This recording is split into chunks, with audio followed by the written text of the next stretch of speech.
Big Blue News. My name is Quinn. And my name is Anatol. Let's waste no time and get right into these stories. In our small town of Swampscott, a monster has arrived. This monster has the potential to infect many. A sickness known as the whooping cough has arrived to our town. It has infected some people. For those infected, they have been quarantining themselves for the most part. It first started amongst our high school sports players, such as our baseball team. It is something people can be vaccinated from. However, people usually get the vaccine when they are young. It's a cough that makes a whoop sound when it comes out. It can break people's ribs and stay for around 30 days. If you have it, you should quarantine yourself because it is very infectious. This goes out to everyone. Stay safe. Now we cut to a roll-in produced by San Stevens regarding sports eligibility. Sports eligibility can be influenced by multiple things, but most importantly, a student's academics. Ms. Wolf, Swampscott's athletic director, has the final decision on whether or not a student is eligible. Academically, a player can be ineligible if they do not pass 4 year-long classes. Obviously, they can't play in games, but they can still practice and do everything else with the team. It's always hard to tell players that they become ineligible, but on the other hand, I'm sure they're aware of their grades, and we do go over the requirements. Mr. Bailey, a volleyball coach and basketball coach, has experienced losing a player due to ineligibility. I honestly feel like it definitely did mess with him. It would mess with anyone at this age, at this young age, if you have something you love so much, especially being sports, and it's something that helps keep you disciplined and helps keeps you focused. Losing that can help. You can kind of lose a part of yourself. Callum Tierney, a sophomore athlete, feels that academic requirements are valuable.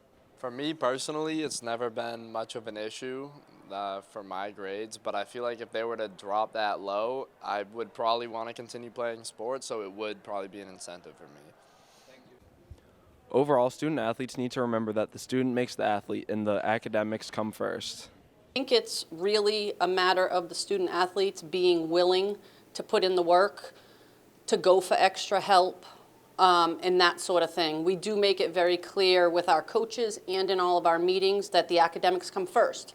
So if a student has to be late for a practice or a game or whatever because they're going for extra help or they have tutoring, that's perfectly acceptable and we encourage it.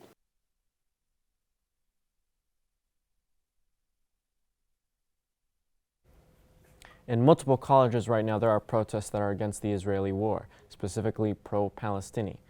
These are legal protests, and anyone participating are protected by the local officers. The most local instance of this protest was in Salem. In Salem, they are currently holding protests that are pro-Palestine. The protests happening on the intersection of Washington Street and Essex Street. It started with some students protesting, and the other people who had the same beliefs joined in. Some people, though, did not agree with the protest, either being pro-Israel or just not caring at all. To most people, though, bystanders specifically, it did not waste their time walking around town enjoying a good time. Again, this protest was legal, and the participants had no intent to wrong or harm anyone around. Now we head to Josh, who will be giving an update on the weekly forecast. Thank you, Anatol. So, looking for the rest of the day, as it's pretty sunny out today, we should be seeing partially cloudy for the rest of the day with a high of 57, but the sun should be poking out here and then throughout the rest of the night, with a low of 46 going into the early evening with 12 mile per hour winds. Friday is looking kind of the same, partially cloudy, but a little bit warmer than today, high of 51. Later tonight, going to be dropping down to like low 40s, high 30s, with also a 9% chance of rain overnight with 50 miles winds to follow through. Saturday should have potential showers, or possibly could have a little bit more sun than today or tomorrow. High of 51, low of 44, same as yesterday, same as Friday, I should say, but with 16% chance of rain and also 60% miles per hour winds behind it. Looking forward to the week, Thursday, Friday, Saturday. Sunday is where the sun starts to hide for most of the week and most of the day, with high of 54 going into the evening, low of 45. Monday, the sun should come back out to play as it goes up to 63 degrees. Definitely warmer than the past few days we've had, and with a low of 52 going into the early evening. Tuesday should be the hottest of the incoming week, with a high of 69 with a bunch of showers scattered around the day. Later that evening should be going down to at least 53 degrees. And as for Wednesday, the rain should continue through. If not, it should see some clouds or maybe sunshine with a high of 59 and a low of 52. Definitely a great weekend to go outside and get some fresh air. Well, that's all for the news. Back to the news desk. Thanks, Josh. Next year, the Swampscott High School is changing the daily schedule. Teachers felt that only meeting with their students twice a week was not enough, needing to see them at least 3 times a week to cover their curriculum. Each Monday, students will attend a shortened period of all their classes that will be approximately 45 minutes each. Tuesday through Friday will remain in the current A-B format, with A-day classes meeting on Tuesdays and Thursdays and B-day classes meeting on Wednesdays and Fridays. LC will be on Tuesdays and X-Block will be Wednesday through Friday. Many students seem unhappy with this schedule change and wish to keep it as it is.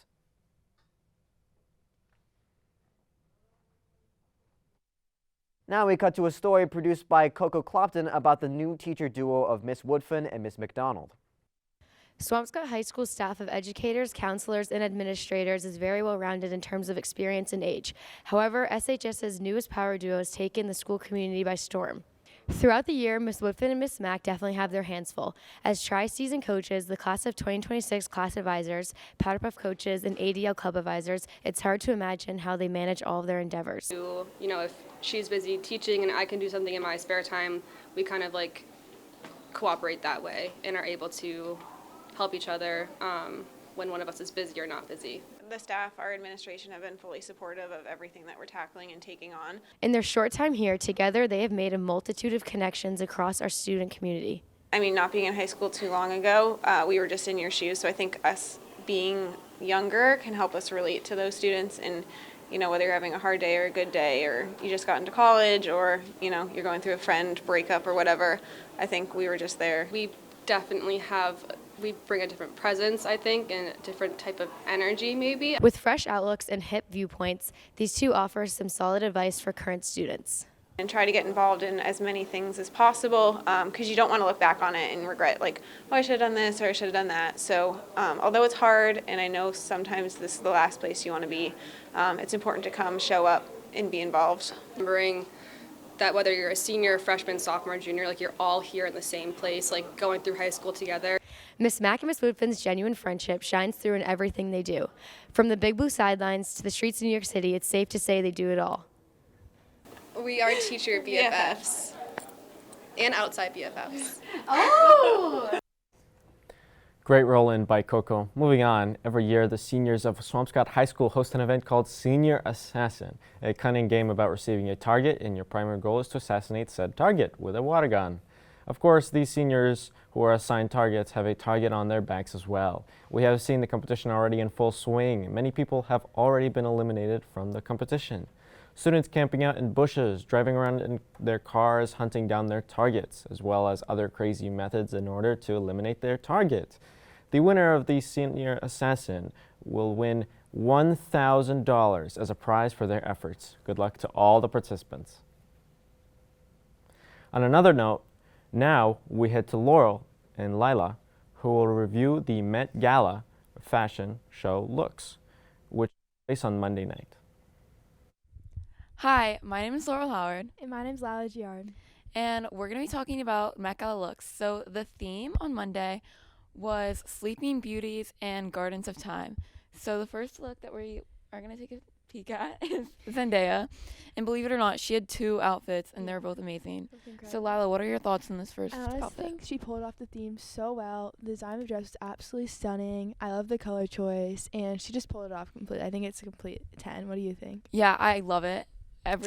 All the details are amazing. The structure, I love it so much. It's absolutely stunning. Perfect.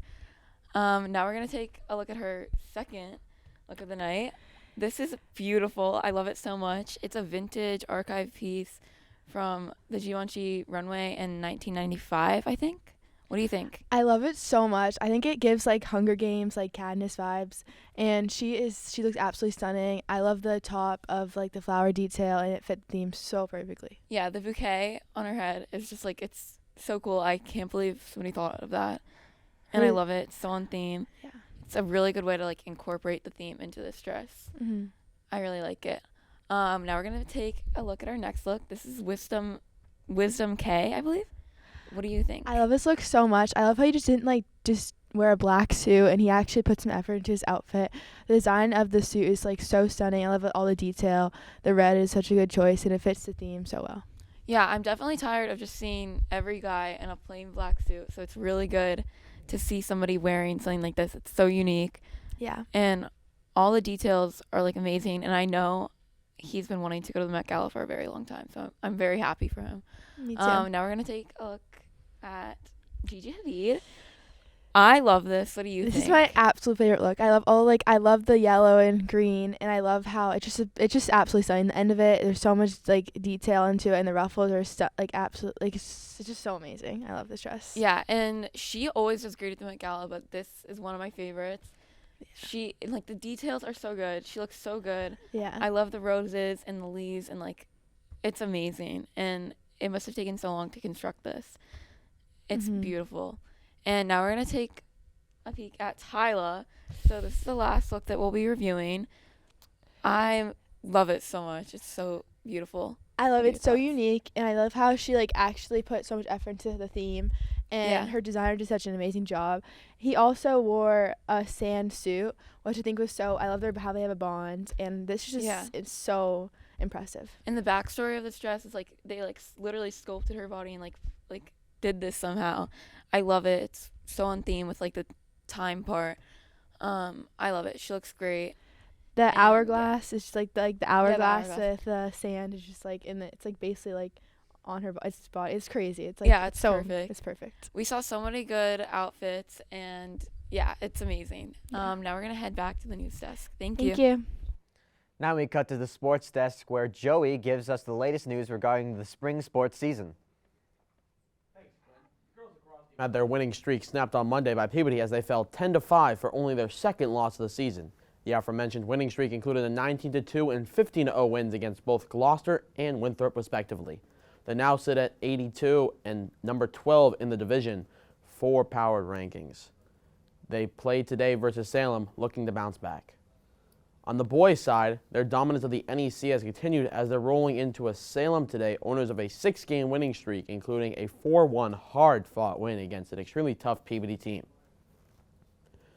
With all the talk about the girls' goal differentials, the boys have plus 73 themselves. They are 13th in Division 4. The softball team, after a very slow start, have won 3 of their last 4 games to get their record back to .500, as they now sit at 4-4 prior to getting 4-4. The last MIAA power ranking has them just outside a tournament spot at number 42. The baseball team has continued their roller coaster ride of a season after going 1-1 last week, defeating Beverly, but then falling to Peabody last Friday.